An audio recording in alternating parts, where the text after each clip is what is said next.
Al, what was your take on that result this afternoon? Obviously it's disappointing for us to lose the game and to concede 4 goals. Goals that you can say are pretty sloppy from our standards, so overall very disappointing for all of us.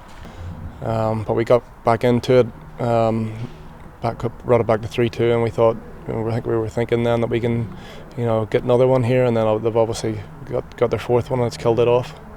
Momentum was with St Johnstone when they got back to 3-2 as well. Yeah, as I say, I don't know how long was left, but I think 10 minutes or so at least. There's games where we've played before where we've done that and come back and scored at the very end and taken a point out of it, and it would have been a good point after a disappointing day for us. So, but it's obviously gone the other way and made it even more disappointing. What was your and the team's expectations coming into this game this afternoon?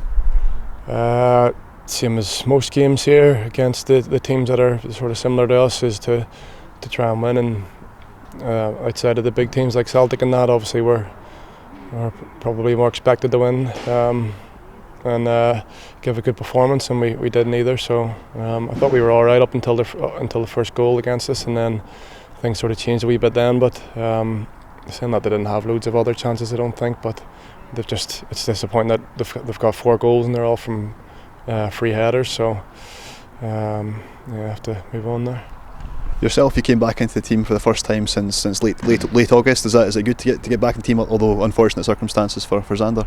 Yeah, obviously first of all I hope Xander's okay, and as much as I want to play, I never want it to be through any sort of injury or misfortune or anything like that against Xander. So obviously I want to play as much as anyone else, but first of all, most important thing is that Xander is okay, and obviously Joe Shaughnessy as well, who had to come off. So hopefully they're okay, and from my point of view then as well, it was good to be on the pitch again. It would have been nicer if it had been a better result, but it felt good to be back out there again. It's been a while, but more importantly is that Xander ends up being okay.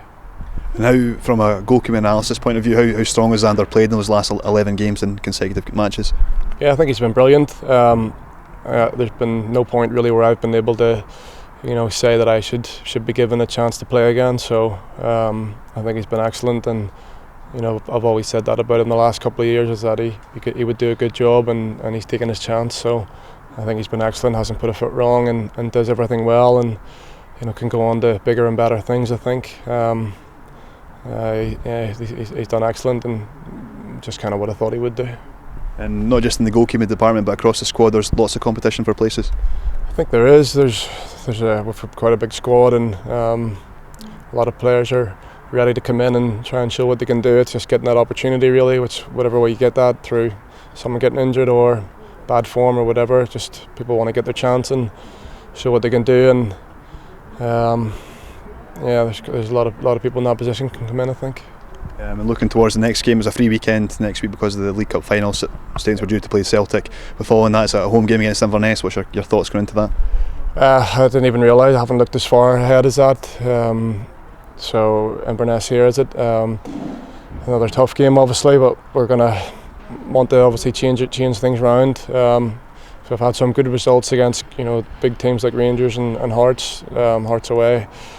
And then games where probably we'd be expected to get better results in, we hadn't done, like the Kilmarnock and Partick and today, with no disrespect to the other teams, but they're games where we're need to be getting points out of and probably winning them, so we'll look to do the same, but it'll be difficult and we can't give away goals like that today. Personally, to play for your country in midweek, great international recognition for St Johnstone, for yourself and Paul Payton to play for Northern Ireland against Croatia. Yeah, it was great for me to get playing. Obviously, as you said, I hadn't played in a couple of months, so that was the first thing, was to get some game time again was good. And then also the fact that it was for Northern Ireland, I got to play 90 minutes against Croatia, a good team. So and Paul come on in the second half and done very well. So it was good to be involved. You do a lot of travelling and over the last 10 years, and you don't really ever get any game time to have anything to show for it. So it was nice to get a cap and get playing. And if that's the last time I'm involved, then at least I got to play a game and see what happens. Cheers, Al. Thank you. Thank you.